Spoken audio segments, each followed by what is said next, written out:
So type of reagent से हम लोग रिपीट करेंगे, सबका ध्यान अभी बोर्ड पे रहेगा। देखो रिएजेंट जो होता है वो आपका ड्राइविंग फोर्स लाता है। इफ़ आई से व्हाट इज़ रिएजेंट, तो रिएजेंट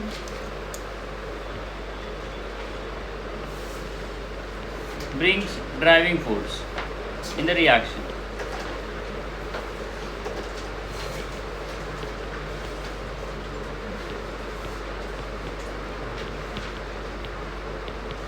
ठीक है। अब रिएजेंट दो प्रकार के होते हैं, जैसे कि मैंने बताया था last time, electrophilic and nucleophilic. Philic मतलब loving, electron loving electrophilic, positive charge loving मतलब न्यूक्लियोफिलिक।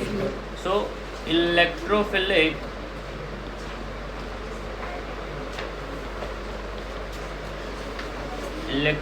रिएजेंट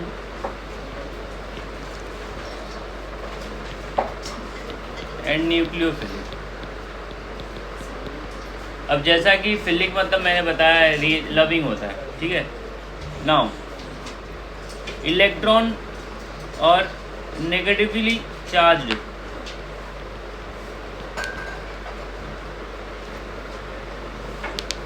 मतलब जो लोग नेगेटिव चार्ज के पास जाना प्रीफर करते हैं उनको क्या बोलते हैं, इलेक्ट्रोफाइल, और वो रिएजेंट को इलेक्ट्रोफिलिक बोलते हैं। अब जैसे हमारे पास दिया गया है, मान लीजिए you got a positively charge NH4+, ठीक है। अभी इसका एक्सेप्शन क्या था ये मैं बताऊंगा अभी। यू गॉट H+, ठीक है, you got Na+, Mg+2, AlCl3। जिसके पास पॉजिटिव चार्ज होता है वो इलेक्ट्रोफाइल का जैसा बिहेव करता है। तो अभी ये इसमें प्रॉब्लम क्या है, ये जो ऊपर का मैंने लिखा है ना, इसके पास पॉजिटिव चार्ज है तो उसकी इच्छा क्या है, इलेक्ट्रॉन वाले के पास जाने की। अब वो इलेक्ट्रॉन वाले के पास जाएगा तो इलेक्ट्रॉन गेन करेगा, लेकिन नाइट्रोजन के पास जगह नहीं है। अगर आप नाइट्रोजन का एटॉमिक नंबर देखते हो, what is atomic number of nitrogen, कितना बचा लो, 7। तो अभी वो 7 में से एटॉमिक नंबर 7 है, उसका इलेक्ट्रॉनिक कॉन्फ़िगरेशन क्या है बोलो, 2,5। ये हमने 10th में पढ़ा है। आपने ऑफ-बो प्रिंसिपल पढ़ा है, ऑफ-बो प्रिंसिपल एटॉमिक स्ट्रक्चर चैप्टर के अंदर। तो वो ये क्या बताता है, 1s2 2s2 2p। आप जब बोलते हो ना इलेक्ट्रॉन को हम लोग इस शेल में रख रहे हैं, तो उस शेल में जब वो जाएगा तो पहले शेल में कैपेसिटी 2 की होती है, दूसरे शेल में 8 की होती है, तीसरे शेल में, समझ में आ रहा है। तो 2 8 18 ऐसे इलेक्ट्रॉन हमारे बढ़ते चले जाते हैं। तो अब इसके पहले शेल में 2 इलेक्ट्रॉन है, दूसरे शेल में कितना है, 8 आ सकता है ना, कितना है फिलहाल 5 है। अब इधर देखो, ये ऑर्बिटल है, क्या है। अब S में 2 इलेक्ट्रॉन जा सकते हैं और P में तुम्हारे 6 जा सकते हैं, इतने ही जा सकते हैं ना। अब लेकिन पहले कितना था उसमें इलेक्ट्रॉन, हाँ, तो 5 मतलब इसको ऐसे फिलअप कर देते हैं। 2 इलेक्ट्रॉन ये 2s2 में गया, इसमें 1 2 3, यहाँ तक बात समझ में आ रही है। अभी क्या होता है कि इसका जो एक लोन पेयर होता है, नाइट्रोजन इज लाइक दिस, उसने हाइड्रोजन के साथ में बॉन्ड बना के लिया है, तो हाइड्रोजन का इलेक्ट्रॉन इसमें ऑलरेडी एंट्री कर चुका है। ये वाइट वाला जो है ना, ये किसका इलेक्ट्रॉन है, हाइड्रोजन का। तभी तो वो अमोनिया बनाएगा। अमोनिया बनाने के लिए उसने A2s और 2p का ऑर्बिटल ओवरलैप करा था। तो ये जो लोन पेयर था ना, उसने डोनेट किया था। ये लोन पेयर ये वाला इलेक्ट्रॉन है, तो वो क्या कर सकता है, डोनेट कर सकता है। तो डोनेट करने के बाद उसने क्या कर दिया, पॉजिटिव चार्ज बना लिया। पॉजिटिव चार्ज कब बनेगा, जब पहली बात तो देखो, नाइट्रोजन के पास 3 सिंगल इलेक्ट्रॉन थे, तो 3 हाइड्रोजन आता है सिंगल इलेक्ट्रॉन लेके, और वो उसमें फिलअप कर देता है इसमें, समझा। तो नाइट्रोजन के साथ में कितना हाइड्रोजन गया, 3।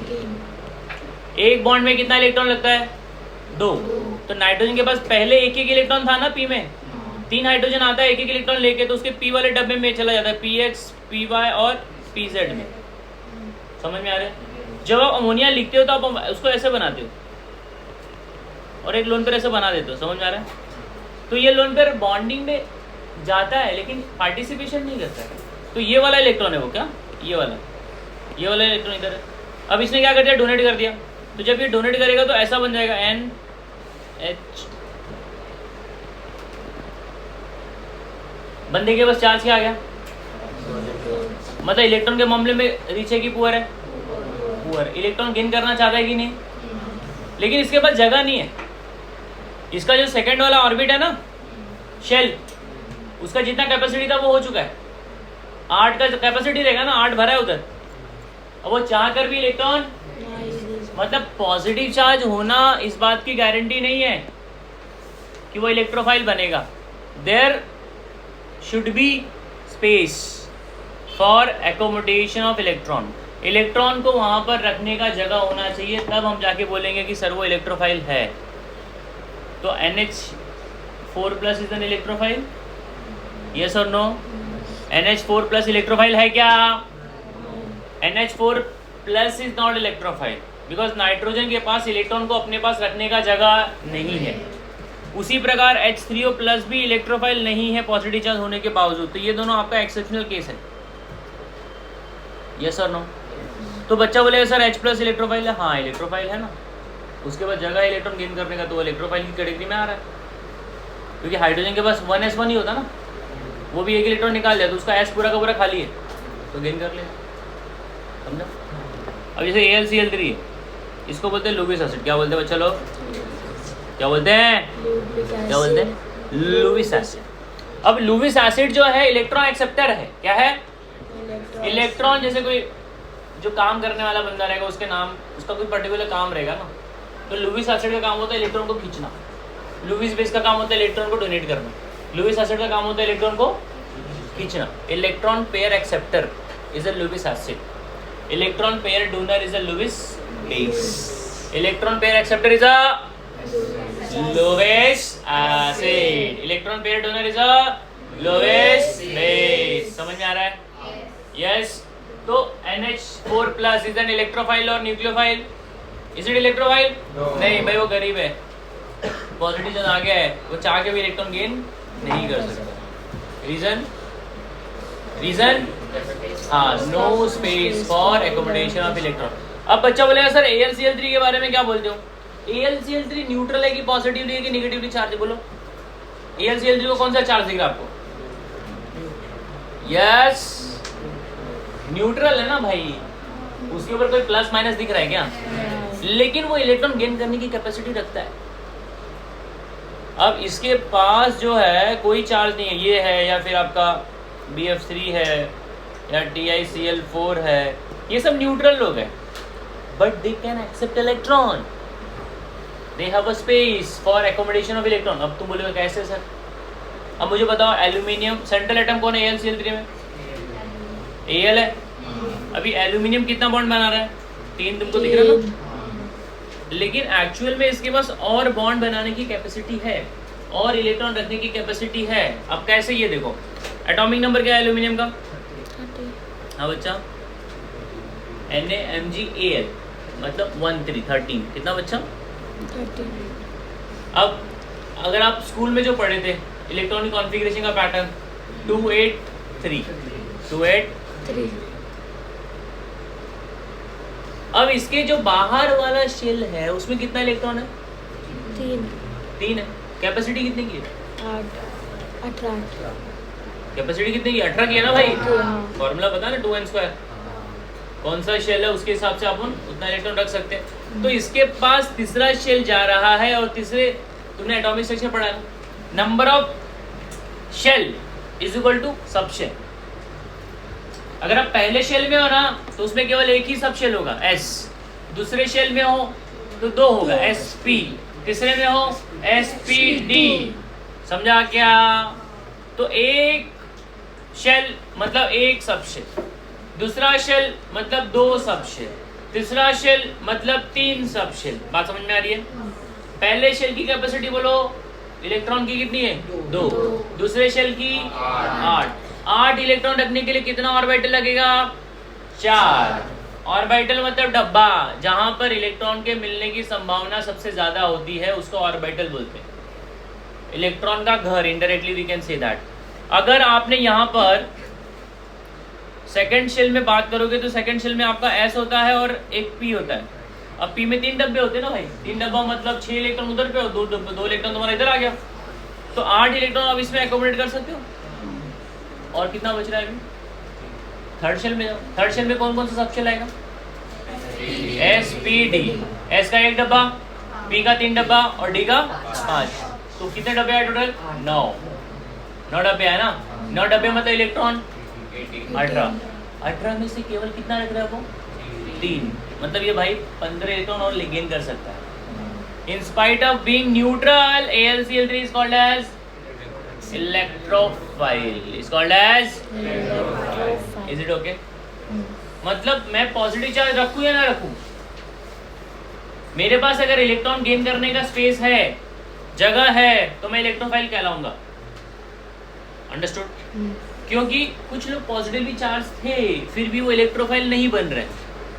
अल्टीमेट उसका रीजन यही बना, there should be space for accommodation of electron, then it is called as electrophile. Is it okay? पक्का? तो रिएजेंट 2 प्रकार के होते हैं, इलेक्ट्रोफाइल एंड न्यूक्लियोफाइल। इलेक्ट्रोफाइल मतलब इलेक्ट्रॉन लविंग, न्यूक्लियोफाइल मतलब पॉजिटिवली चार्ज लविंग। तो अगर आप देखते हो इसमें न्यूक्लियोफाइल में, आवाज़ नहीं करना, अभी जैसे कि देखो ये OH माइनस है, निगेटिव चार्ज है ना भाई, किसके पास जाना पसंद करेगा? न्यूक्लियोफाइल। अब ये H2O है, इसके पास लोन पेयर है, कितना लोन पेयर होता है? 2। How many lone pair? 2। This is also nucleophile. Understood? Yes और नो? इलेक्ट्रोफाइल, न्यूक्लियोफाइल हम लोग एग्जाम्पल देख के समझ में आ सकता है हमको। जिन बंदों के पास नेगेटिव चार्ज होगा या लोन पेयर होगा उनको क्या बोलना है? न्यूक्लियोफाइल। जो बंदे इलेक्ट्रॉन के मामले में गरीब होंगे, अब जैसे कि कोई न्यूट्रल है वो दिखता नहीं है गरीब है, जो कोई न्यूट्रल रहेगा दिखता नहीं है फिर भी। अभी जैसे कि यहाँ पे देखो ये लोगों ने जो न्यूक्लियो इलेक्ट्रोफाइल का एग्जाम्पल दिया ना, सबके ऊपर पॉजिटिव चार्ज लिखवाया है, बट ये कॉमन इलेक्ट्रोफाइल्स है ना। कुछ ऐसे भी है जो पॉजिटिव चार्ज नहीं रखते, वो अपने को पता होना चाहिए। वो मैंने बताया AlCl3, TiSl4, BF3 और भी एग्जाम्पल है। Is it okay? Why AlCl3 is electrophile, समझा सकते हो तो बताओ शुभम। क्योंकि उसके लास्ट शेल में 18 इलेक्ट्रॉन कैपेसिटी है, पर उसमें सिर्फ 15 है, सो वो 15 इलेक्ट्रॉन गेन कर सकता है। In spite of having new or this we can do. Okay, बरोबर है, ठीक है। ओके, आगे बढ़ो मैं। तो आज अपने को स्टार्ट करना है ये, लास्ट टाइम अपने टाइप्स ऑफ कार्बन डिस्कस कर लिया था, टाइप ऑफ रिएक्शन पढ़े थे, ठीक है। ठीक है, अभी हम लोग जो है उसके आगे का कंटिन्यू करते हैं। देखो इलेक्ट्रॉनिक इफेक्ट, इलेक्ट्रॉनिक इंटरमीडिएट्स किया था अपन ने, इंटरमीडिएट्स किया था भाई, देखो नोट्स हो रहा। कार्बोकेटायन, कार्बेनॉन, फ्री रेडिकल,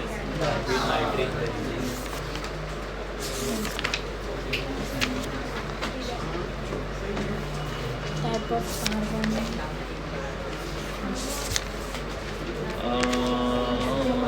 ठीक है। हाँ, mode of bond breaking, homolytical, heterolytical, that is symmetrical, unsymmetrical, symmetrical में रेडिकल मिलता है, फ्री रेडिकल, रेडिकल को डॉट दिखाने का, क्या दिखाने का? डॉट, ठीक है। कार्बोकेटायन हो गया, कार्बेनॉन, टाइप ऑफ कार्बेनॉन का स्टेबिलिटी ऑर्डर, ये उल्टा लिखा है तूने। कार्बेनॉन का स्टेबिलिटी ऑर्डर क्या है बच्चा लोग? सबसे ज़्यादा हाँ, 1 2, हाँ बराबर, करेक्ट करेक्ट, चलो वेरी गुड, स्मार्ट। इसमें वो टाइप्स ऑफ रिएक्शन में एडिशन, उसमें एक और बात है टाइप्स ऑफ रिएक्शन इसमें तब इसी जाऊँ रीअरेंजमेंट हाँ रीअरेंजमेंट रिएक्शन बाकी है ना हाँ उसको करवाऊँगा वो थोड़ा सा हैवी है वो थोड़ा हैवी। अभी हम लोग डिस्कस करने जा रहे हैं इलेक्ट्रॉनिक इफेक्ट। क्या डिस्कस करेंगे? Electronic effect. ऑर्गेनिक केमिस्ट्री में मतलब सब यही है, सब कुछ यही है। इलेक्ट्रॉनिक इफेक्ट, इस इफेक्ट के अंडर में 4 इफेक्ट आते हैं। चारों इफेक्ट को अलग अलग नाम से जानते हैं, बट सारा इफेक्ट अंडर द क्लाउड आता है इलेक्ट्रॉनिक इफेक्ट। क्या हो गया तुम लोग का? तुम में से किसी ने कमेंट किया था क्या इसके आगे का वीडियो अपलोड करने के लिए? तुमने किया था? तुम लास्ट लेक्चर नहीं आते? इलेक्ट्रॉनिक इफेक्ट,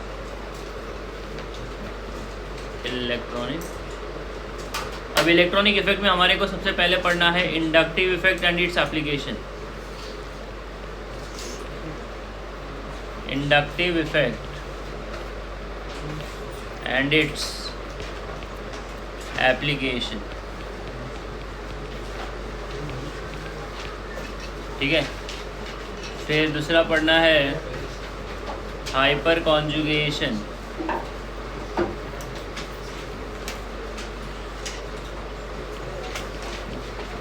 तीसरा पढ़ना है रेजोनेंस और it is also called mesomeric effect.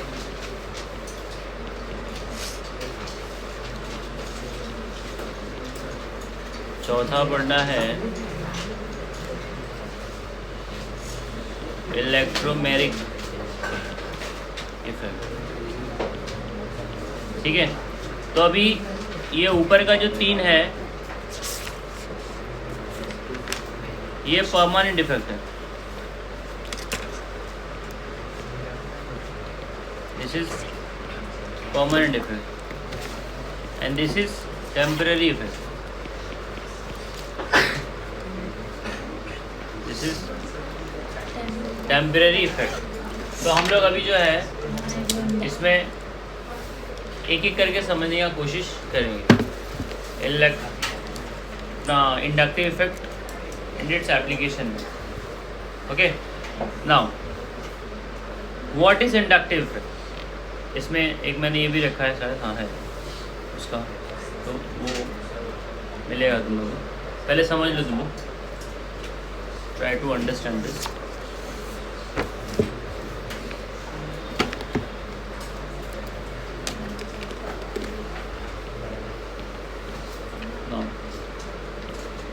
Inductive effect में क्या हो रहा है? अगर आपके पास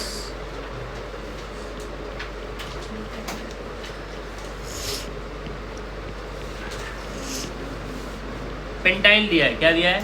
pentyl. Everybody will pay attention, सबका ध्यान बोर्ड पे। पेंटाइल के आगे मैंने लगा दिया Cl, क्लोराइड होगा। तो अभी देखो क्या हो रहा है कि chlorine being an electronegative atom, वो क्या करेगा? इलेक्ट्रॉन लेगा, इलेक्ट्रॉन विड्रॉ करेगा। तो be chlorine being electronegative atom,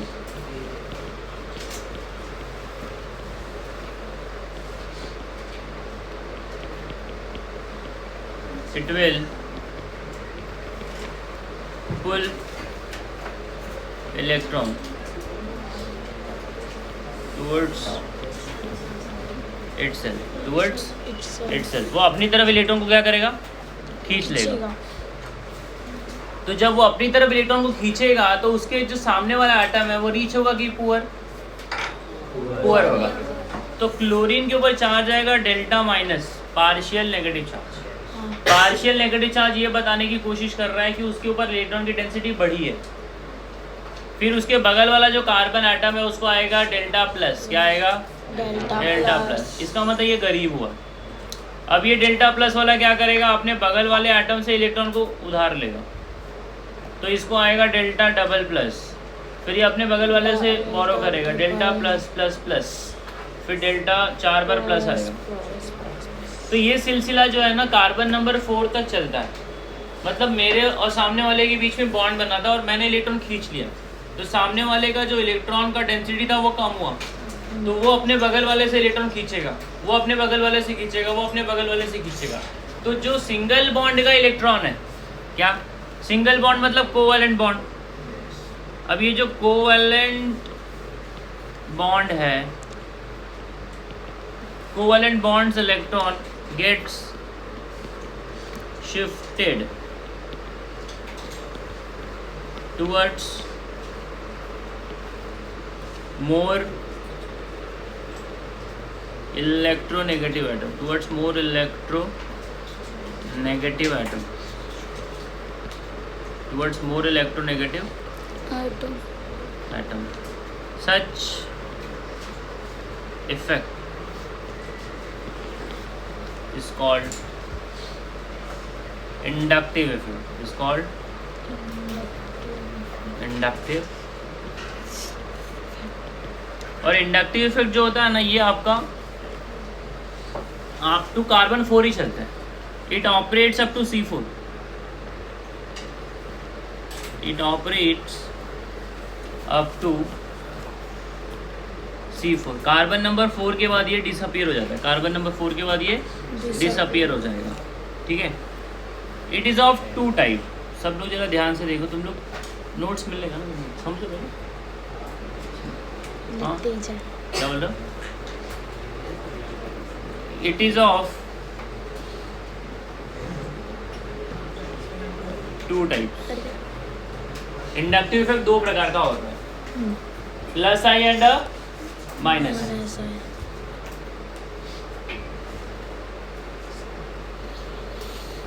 plus I effect and minus I effect. अब मैंने क्या बोला, व्हाट इज इंडक्टिव इफेक्ट, पहले तो ये समझो। 2 एटम के बीच का जो इलेक्ट्रॉन है, वो इलेक्ट्रोनेगेटिव एटम जो ज़्यादा वाला है उसकी तरफ खींचा जा रहा है।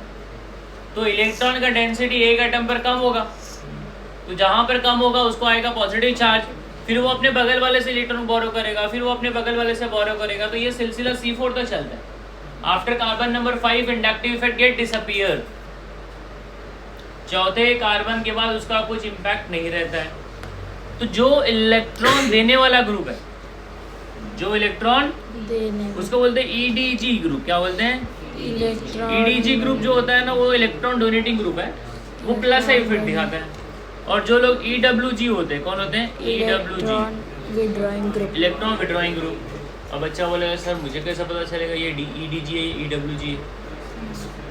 मतलब अगर मैंने बोल दिया aldehyde ketone, acid, ester, amide, alcohol, ketone, तो आपको कैसे समझेगा ये डोनेटिंग है कि विड्रॉइंग है? तो थोड़ा सा रफ आइडिया अपने को रखना। All alkyl group, all alkyl group act as a EDG, all alkyl मतलब methyl, ethyl, propyl, butyl, pentyl, hexyl, heptyl, all whatever it is act as a EDG, act as EDG, and all positive charge, all जिन बंदों को positive charge होगा वो लोग minus आई का effect की तरह काम करेंगे। जिनको क्या होगा? पॉजिटिव। और जो लोग नेगेटिवली चार्ज होते हैं ना, वो लोग डोनेशन का काम करते हैं, बट वो तुमको रेजोनेंस में आएगा। All positive charge act as EWG। इसके अलावा तुम्हारा क्या है? साइनाइड है, सल्फोनिक एसिड है, कार्बोक्सिलिक एसिड है, एल्डिहाइड है, देन कीटोन है। तो ये सब क्या करते हैं? ये खींचने का काम करते हैं। क्या? They act as a electron withdrawing group. ये मैंने यहाँ पर ऐड किया है, देखो ये एक ग्रुप है ये। अभी आई गेस इंडक्टिव इफेक्ट तो मैंने क्लियर कर दिया है, फिर भी इस पे जरा अपन एक बार फिर से देख लेंगे। इंडक्टिव इफेक्ट में क्या होगा? ये ऑपरेट होगा केवल और केवल सिग्मा बॉन्ड में। कहाँ ऑपरेट होगा? सिग्मा बॉन्ड में। So if you read the definition statement, the electron cloud in a sigma bond between 2 unlike atom. Why unlike atom? भाई कुछ भेदभाव होना चाहिए ना, भाई भाई में क्या होगा? दोनों सेम। अलग अलग लोग रहेंगे तो थोड़ा सा एक सुपीरियर होगा एक इन्फीरियर होगा, तो सुपीरियर वाला इलेक्ट्रॉन को खींचेगा, बराबर है। लास्ट बेंच क्या कर रहा है बेटा? So it is more dense towards the more electronegative atom of the two atom, is it okay? तो जो तुम्हारा ज्यादा ये है ना, क्या इलेक्ट्रॉन नेगेटिव, उसके पास इलेक्ट्रॉन की डेंसिटी बढ़ जाएगी कि घट जाएगी? तो वही आपका इंडक्टिव इफेक्ट है, इसको पोलराइजेशन भी बोलते हैं हम लोग। क्या बोलते हैं? मतलब एक तरफ चीजें शिफ्ट हो रही हैं, एक तरफ चीजें शिफ्ट हो रही हैं, मतलब सब लोग आग बंद करके एक ही तरफ जाओ, पोलराइजेशन बोलते हैं उसको। और समझ में आ रहा है?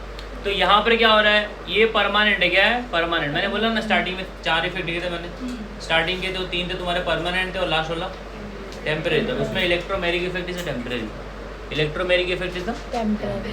एमसीक्यू में पूछ सकते हैं। रेजोनेंस, हाइपर कॉन्जुगेशन, इंडक्टिव क्या है?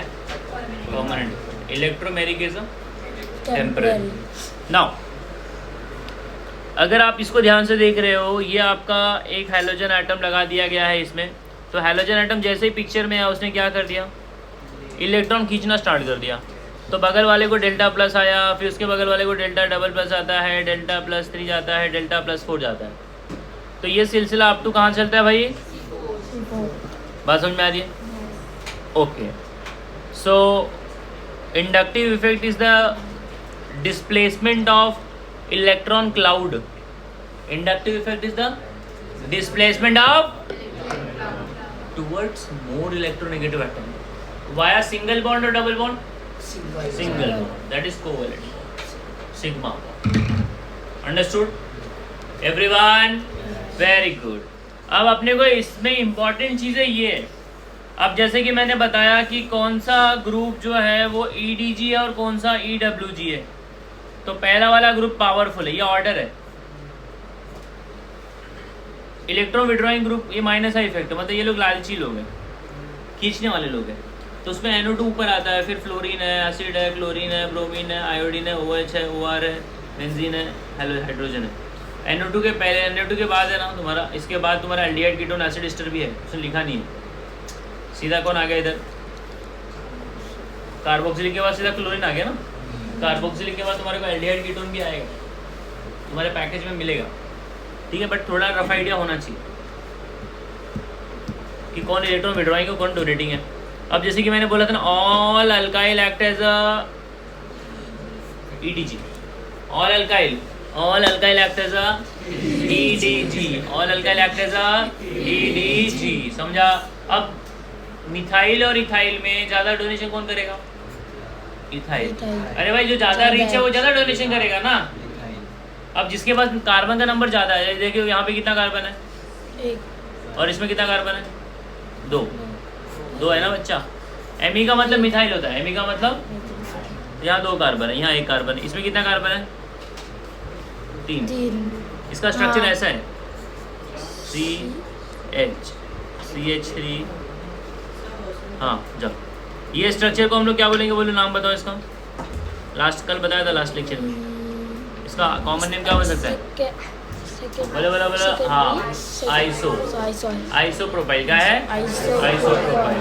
समझ में आ रहा है सबको? यस और नो?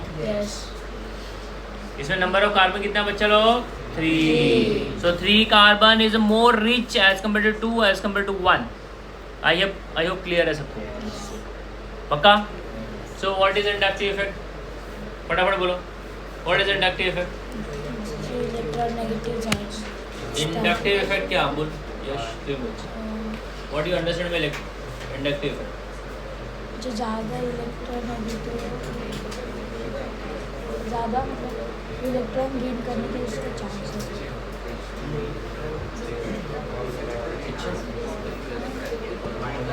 वो ज़्यादा विड्रॉ करने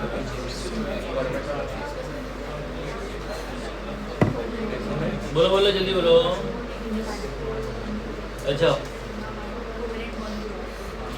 अनीस किधर गया? तो बोल इंडक्टिव इफेक्ट क्या होता है?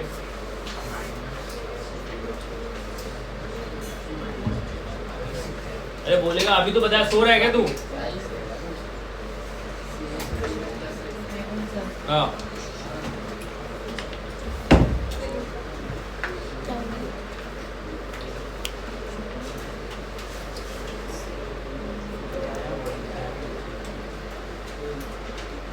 अरे भाई मेरे हाँ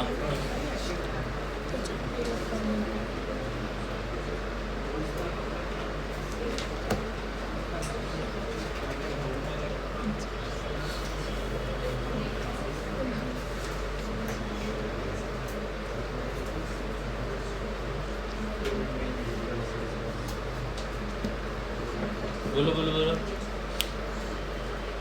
आप बताओ विनीत कोई इलेक्ट्रॉन विड्रॉइंग कंपाउंड होता है वो कार्बन से इलेक्ट्रॉन अपनी तरफ से लेता है जिस पर पार्शियल पॉजिटिव चार्ज होता है, इसलिए वो अपने साइड वाले कार्बन से इलेक्ट्रॉन अपनी तरफ से लेता है, तो इससे 4 कार्बन तक साइड मतलब चलते रहते हैं, सब पे पॉजिटिव चार्ज है।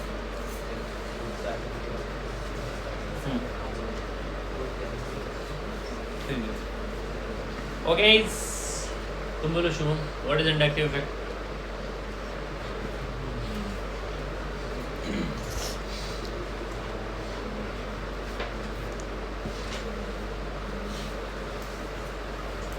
जल्दी बोलो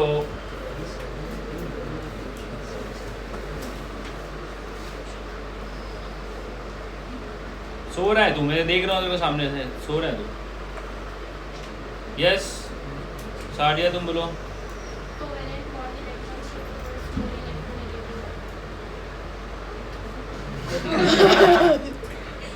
तुम अपनी लैंग्वेज में बोलो ना तुम ऐसे टेप रिकॉर्डर के जैसे शुरू हो गया सट्टा करके हाँ और तुमको समझाएगा इंडक्टिव इफेक्ट में होता क्या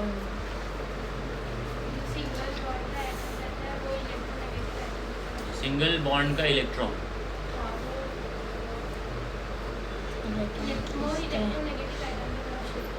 हाँ ये सिलसिला कब तक चलेगा ओके इंडक्टिव इफेक्ट 4 कार्बन तक चलता है ठीक है ये कितने प्रकार के होते हैं कौन कौन से प्लस आई एंड माइनस आई तुमको ये कैसे पता चलेगा ये प्लस आई वाला है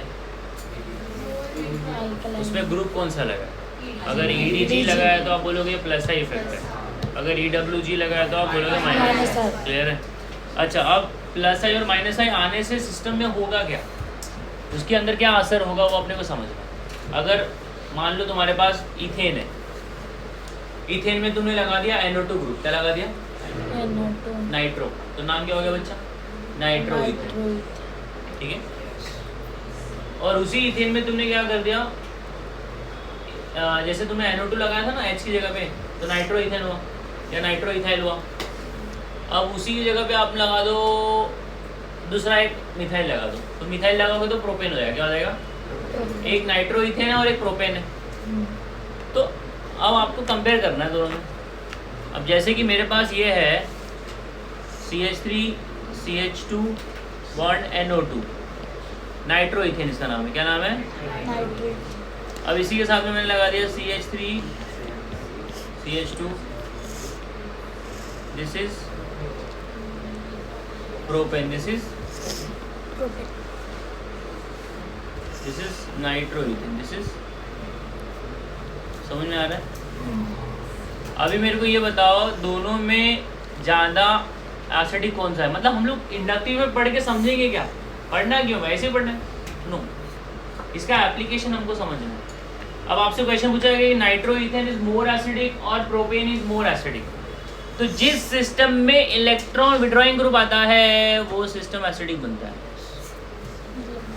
तो कौन सा एसिडिक हुआ नाइट्रो इथेन समझ में आ रहा है so this is highly acidic understood तो अब हम इसका पढ़ेंगे एप्लीकेशन क्या पढ़ेंगे application of inductive effect application of inductive effect समझ में आ रहा है हाँ बच्चा आपने बताया था ना कि एक चार्ज होता है 2 चार्ज होते हैं हाँ एक इलेक्ट्रॉन शिफ्ट कर देना तो चार्ज की वजह एक इलेक्ट्रॉन एक बॉन्ड का इलेक्ट्रॉन शिफ्ट होता है दूसरे कार्बन पे 2 चार्ज की वजह मतलब वो हम लोग +2 दिखा रहे हैं मतलब वो इलेक्ट्रॉन की डेंसिटी हो C2 पे गया इसके लिए डेल्टा +2 C3 पे गया डेल्टा +++ मतलब वो इलेक्ट्रॉन का क्लाउड शिफ्ट है, खाली वो अपन अपना वो जैसे 2 3 4 है ना, अब ये एग्जाम्पल में तो उसने नहीं लिखा था ना, यहाँ पे तो नहीं लिखा है ना, किधर पे प्लस प्लस प्लस ही है वो, डेल्टा +2 मतलब सेकंड वाला कार्बन है, डेल्टा ++3 मतलब थर्ड वाला कार्बन है, ऐसा है। हाँ वो कार्बन का नंबर है ये, इस तरह से। नाउ अभी अपने को समझना है इंडक्टिव इफेक्ट। क्या समझना है? इंडक्टिव इफेक्ट का एप्लीकेशन। सी ये थोड़ा सा इम्पोर्टेंट है एंट्रेंस के पॉइंट ऑफ व्यू, क्योंकि हमको इंडक्टिव इफेक्ट नहीं पूछेगा कोई एग्जाम में, हमको एप्लीकेशन पूछेगा। क्लियर है? सो एप्लीकेशन ऑफ इंडक्टिव इफेक्ट।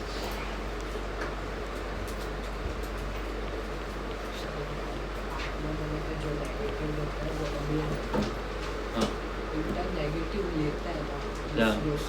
क्या गेन करे? नेगेटिव Na देगा, Na प्लस नहीं देगा। Na प्लस आ गया ना बच्चा, वो देने के बाद की कंडीशन है, देने के बाद वो पॉजिटिव चार्ज ले लेगा। हाँ Na प्लस का बिहेवियर अलग है और Na का बिहेवियर अलग है, समझो? मतलब किसी का पैसे निकल जाए तो गरीब हो जाएगा, समझा? वो लूज और गेन बिफोर वाला कंडीशन है। एप्लीकेशन ऑफ इंडक्टिव इफेक्ट देखो, एसिडिटी ऑफ मॉलिक्यूल क्या डिपेंड्स अपॉन मेनली 3 फैक्टर, इसके अलावा और भी फैक्टर्स हैं बट मेनली 3 फैक्टर्स हैं, ठीक है? और फैक्टर्स तुमको समझना है तो प्लीज़ एक वीडियो वो जो ध्यान से देखना, बहुत अच्छा मैंने उसमें कंटेंट लिया, बट पहले ये समझो उसके बाद वो समझेगा। कार्डियो करके मैंने उसमें डाला है, कार्डियो।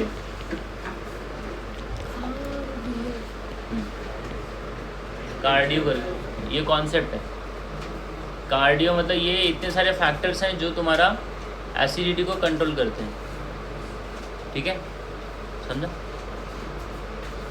ज़्यादा चिल्ड तो लग नहीं रहा, फिर भी तो ऐसा हुडी लगा के बैठे।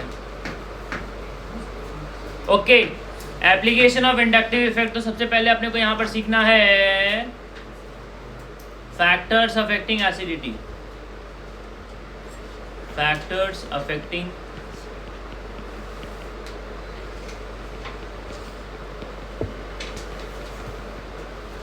तो इसमें देखो पहला फैक्टर है नेचर, मतलब जो आपका ग्रुप है ना वो किस मामले वाला है, तगड़ा है कि वीक है कि मॉडरेट है। अगर इलेक्ट्रॉन विड्रॉइंग ग्रुप पावरफुल रहेगा ना तो वो सिस्टम एसिडिक हो जाएगा। नेचर नंबर, तीसरा है distance. Nature number and distance. बात समझ में आ रही है बच्चा लोग? नाउ अगर हमको दिया गया है CH3 C double bond O bond H, इसका नाम क्या होगा बच्चा? What is the name of this compound? जल्दी बोल।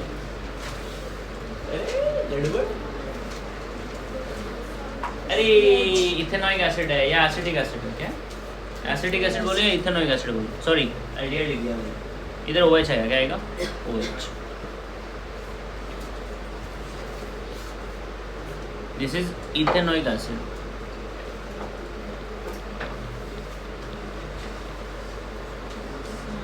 अब मैं क्या कर रहा हूँ, मैंने 3 इथेनॉइक एसिड बनाया मान लीजिए।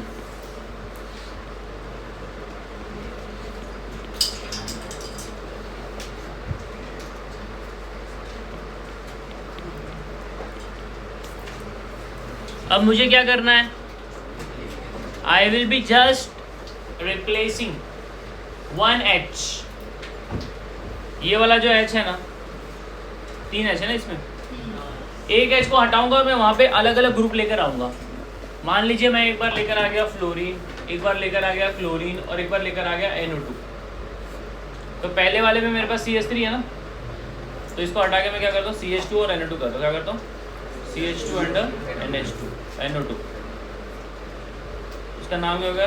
Nitro ethanoic acid. यहाँ पे मैंने क्या कर दिया? हटा के CH2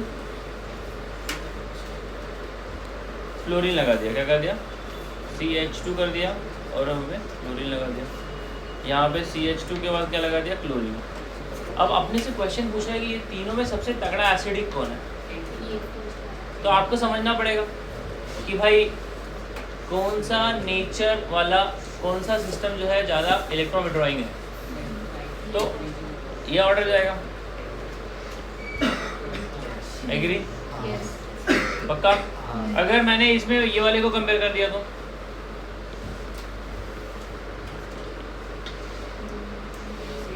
क्या बोल दो? हाँ, तो मतलब इसका नंबर किधर जाएगा?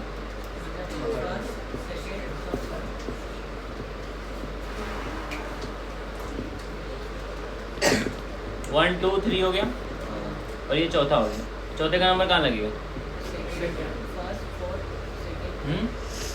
नो, अरे इसमें तो कोई ग्रुप है ही नहीं ना भाई, ये सबसे पीछे जाएगा। एसिडिटी के मामले में ये सबसे कम एसिडिक रहेगा।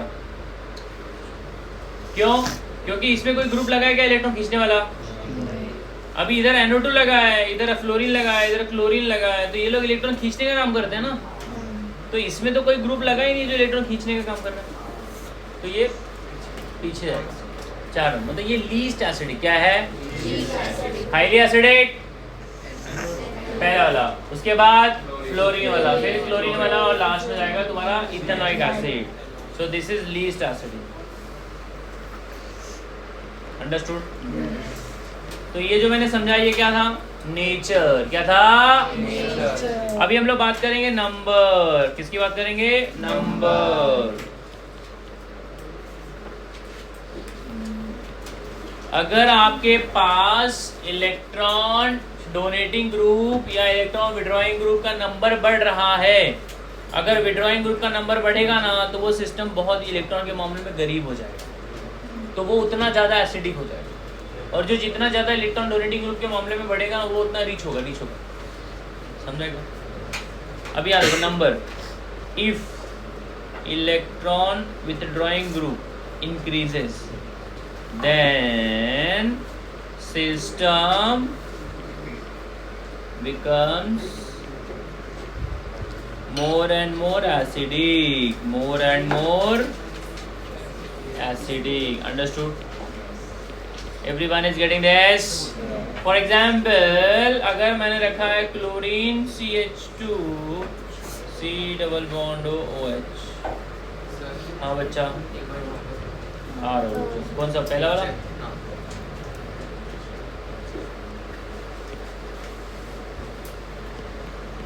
अभी नेचर में क्या था कि आपके पास सब में कॉमन सिस्टम क्या है? देखो सब में कॉमन इतना है, CH2CO सब में कॉमन है ना। यहाँ पे भी CH2CO कॉमन ही है। ये CH2 कर को इसके बाहर H लगा दो ना। समझा क्या? हाँ या ना? अब तुमको क्या समझना है कि वहाँ पे कौन सा ग्रुप आ रहा है। तो यहाँ NO2 है, NO2 पावरफुल है भाई, वो 1 नंबर का डॉन है इलेक्ट्रॉन खींचने के मामले में, तो ये सारा का सारा इलेक्ट्रॉन अपनी तरफ खींच लेगा। फिर उसके बाद फ्लोरीन आता है 2 नंबर पे। फ्लोरीन के बाद ये सिस्टम में क्लोरीन है। तो जो सिस्टम में इलेक्ट्रॉन खींचने वाला ग्रुप जितना पावरफुल होगा ना वो सिस्टम उतना ज़्यादा एसिडिक होगा। दिमाग में बात जा रही है? पक्का? इसका एक्चुअल कॉन्सेप्ट है कॉन्जुगेट बेस का स्टेबिलिटी, वो बताऊंगा मैं। और फिलहाल दिमाग में रखना कि जो सिस्टम में जितना ज़्यादा इलेक्ट्रॉन विथड्रॉइंग ग्रुप आएगा वो भी पावरफुल वाला, वो सिस्टम क्या होगा? एसिडिक। क्या होगा? Acidic. So nature, number and distance, ये 3 फैक्टर है। Nature, number and distance. So nature number हो गया। अभी नंबर पे आ जाओ भाई। अगर आप ध्यान से देख रहे हो तो ये सिस्टम में कितना क्लोरीन लगा है? 1। ये सिस्टम में 2 और ये सिस्टम में 3। अब क्लोरीन का काम क्या है? मतलब जो जितना गरीब होगा, मतलब एक बंदे के घर में कोई चोरी करके दोबारा फिर आगे चला गया फिर से, तो वो तो और गरीब हो जाएगा। जो कुछ बचा कुचा रहेगा दूसरा लेके चला जाएगा। तो यहाँ पर एक क्लोरीन खींच रहा है इलेक्ट्रॉन, फिर दूसरे वाले में एक और क्लोरीन आ गया, तीसरे वाले में 3 क्लोरीन आ गए, तो जितना ज़्यादा इलेक्ट्रॉन विड्रॉइंग ग्रुप सिस्टम में आएगा ना, वो सिस्टम क्या होगा? एसिडिक। क्या होगा बच्चा लोग? तो सबसे ज़्यादा एसिडिक और इसमें एसिडिटी ऑर्डर क्या होगा बोलो? उल्टा हो जाएगा। ये फिर ये। अंडरस्टूड? पक्का? तो मैंने अभी नेचर किया और अब हम बात करेंगे डिस्टेंस। क्या बात करेंगे? डिस्टेंस। क्या करेंगे? डिस्टेंस। माना कोई पावरफुल विड्रॉइंग ग्रुप है, लेकिन उसका इम्पैक्ट ना दूर से पड़ रहा है। अब हमको पता है इंडक्टिव इफेक्ट जो होता है वो नजदीक से ज्यादा पावरफुल है कि दूर से? नजदीक से ना बाबू। दूर से उसका प्रभाव कम हो जाएगा, उसके प्रभाव में अभाव हो जाएगा। बराबर है? जितना दूर जाओगे ना, इंडक्टिव इफेक्ट का प्रभाव कम होते जाएगा। तो माना कि इलेक्ट्रॉन विड्रॉइंग ग्रुप वो पावरफुल है, माना कि वो इलेक्ट्रॉन विड्रॉइंग ग्रुप पावरफुल है, लेकिन वो दूर से काम कर रहा है, तो उसका असर नहीं पड़ेगा। माना कि उससे कम पावरफुल वाला सिस्टम है, वो नज़दीक से काम कर रहा है, तो उसका इफेक्ट ज़्यादा पड़ेगा। समझ आ रहा है कि नहीं? डिस्टेंस डोमिनेट करता है over the nature. Distance dominate over the nature. तो अभी ये वाला जो नेक्स्ट वाला है, इसको देख लीजिए।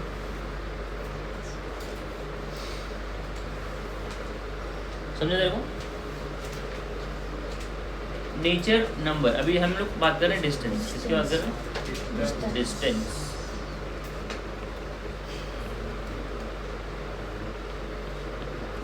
Okay guys, just pay attention here everyone. थोड़ा चार्ज अप हो जाए, थोड़ा देख के लगना चाहिए बच्चों में फुल एनर्जी भरी हुई है। बच्चे सब आलसी लग रहे हैं, सबका एनर्जी का ग्राफ एकदम नीचे जा रहा है। ग्लूकॉन डी लेकर आया करो। हाँ, थोड़ा एक सीप मार के फुल चार्ज अप। बराबर ना? क्या बोलते हो? कुछ तो लेकर आओ ऐसे। क्या लेके आए? मतलब कुछ ऐसा लगना चाहिए, देयर इज एनर्जी। यूरेनियम ही लाया करो, एक खा लिया करो, एक टैबलेट। मालूम है यूरेनियम? नहीं मालूम? यूरेनियम नहीं पता? रेडियो एक्टिव सब्सटेंस, ऊर्जा का घर है वो। हाउस ऑफ बोलते ना, पावर हाउस है वो।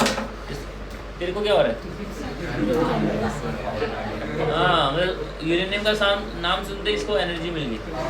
ये है जो सबमरीन होता है, सबमरीन पनडुब्बी बोलते हैं उसको अपन। पानी के अंदर रहता है, उसको साइलेंट किलर बोलते हैं। एनिमी के एरिया में जाएगा, क्या है वो सब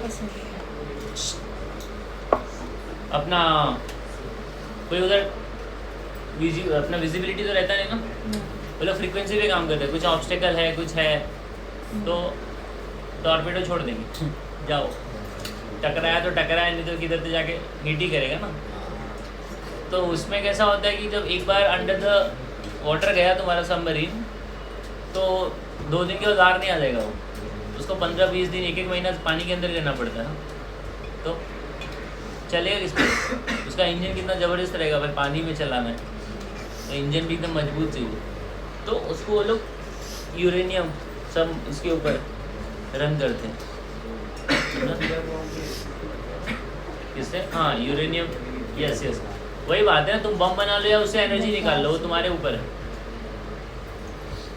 यूरेनियम से बम, क्योंकि देखो बम फटेगा तो एनर्जी निकलेगी ना, वो एनर्जी से लोगों का नुकसान होगा। अब एक छोटा सा रस्सी बम फोड़ो, वही 10 रस्सी बम लेकर एक में मसाला बना दो और धमाका करो, बगल वाला आएगा तुमको उड़ा देगा। है? बचपन में मेरे दोस्त हम लोग ये करते थे, जब सब लोग शाम को दिवाली ख़त्म होने वाली, ख़त्म मतलब सब लोग माहौल ठंडा हो गया है, तो हम लोग 12 बजे निकलते थे भाई। हाँ, 2-4 मसाला एक में मिलाते थे और उसको फिर रैप अप करके, मतलब बहुत ज़बरदस्त आवाज़ आती थी। मतलब बचपन में ऐसा हम लोग की मस्ती आती, जो अभी सोचते हैं तो अभी ऐसा आवाज़ करते तो दिमाग कैसा हो जाता है।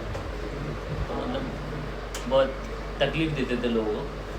अभी एक आज ही देख रहा था इंस्टा पे, अभी नवरात्रि चल रहा था तो लोग वो करते ना, साउंड बजाते, जैसा कि स्टेडियम में चले जाओ तो हॉर्न करता ना, पी पी, बहुत ज़बरदस्त आवाज़ करता है वो। हाँ, कान में बजा रहे तो इसकी वजह अब ये तेरे कान में बजाएगा। बोला अच्छा है, तुमको समझ में आएगा सामने की तकलीफ क्या होती है, बराबर ना। नहीं तो क्या है, सब ऐसे गाड़ी वीडी बजाते रहते, जब फालतू में हॉर्न बजाते रहते। अबे तेरे हॉर्न बजाने से वो गाड़ी गायब हो जाएगी क्या? आगे का ट्रैफिक क्लियर होगा तो खुद ही लेकर जाएगा ना। अब उसको शौक थोड़ी ना गाड़ी खड़ा करके रखेगा। अभी शाम हुआ ना 6:30 बजे के बाद, नियो वेलकम से लेके वो हाउ गली तक जाने में ना आधा घंटा लग जाएगा तुमको, समझा? मतलब फुल जाम। आधा तो भाई ये लोग जाम कर लेते हैं, साइड वाले, बराबर, जो भी उनका बेचने का सिस्टम रहता है, तो फुल। ना आ जाओ इधर पे भी तुम लोग। डिस्टेंस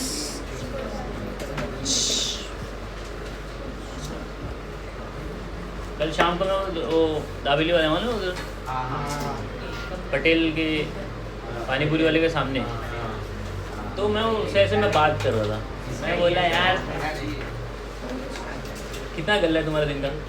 मैं उसको पहले पूछा कितना दिन है तुम्हारा सेट, पहले क्या सामने वाले को थोड़ा लेना पड़ता है तो फिर वो बोलेगा किसका है, हाँ ठीक है। तो उसको मतलब कितना दिन है तुम्हारा सेट? बोला सर 500 देता और खाने पीने का रहने का। मतलब तुमको 1000 में दिलाता हूँ, आ जाओ नंबर दो अपना। बोला ठीक है, नंबर दिया उसको मेरे को। मैंने कितना गल्ला है? 30,000 है दिन का। बोला सही है 30,000 एक दिन का 30,000 का उसका बिकता है भाई। कुछ भी भाई, तो उधर खड़े रहे, इधर भाववाड़ा के पास जा खड़ा रहे, 1 लाख से कम तो गल्ला नहीं उसका, समझा? हाँ एक दिन का हाँ भाई। और वो पूरे महीने का 30,000 वो 1 रुपया भी गूगल पे भीम इससे नहीं लेता, सब कैश में लेता है। सब भाववाड़ा के पास जाओ, वो पटेल पानीपुरी वाला है ना, वो भी वैसे ही करता है। तो मैं बोला मैं कैश नहीं दूंगा, मेरे पास नहीं है। बोला ठीक है सर, अगली बार दे दूँगा, अगली बार आऊँगा ही नहीं मैं। ठीक है सर जाओ सर। समझा? इतना ऐसा है। अभी नहीं तो कोई 50 रुपये का छोड़ेगा क्या? मैं और मेरा फ्रेंड खाए, बोले सर सामने ATM है। बोला ATM से मेरे को नहीं देना, मेरे को गूगल पे करना, नहीं स्कैन करूँगा। सर हमारा सेट नहीं रखता। मतलब सब पैसा वो लोग कैश में कमाते हैं सब। मतलब इनकम टैक्स वाला खड़ा रहेगा ना, वो गणित लगाएगा। आधा घंटा में 10 लोग खा के गए, मतलब 250। 10 लोग तो 5 मिनट तुमको दिख जाएंगे भाई। अभी चले जाओ, भाव वड़ा पाव दोपहर को लाइन लगी रहेगी। गजब है भाई, इधर लोग वड़ा पाव बेच उसकी करोड़पति है, समझा? तो वो 30,000 कमाता है एक दिन का।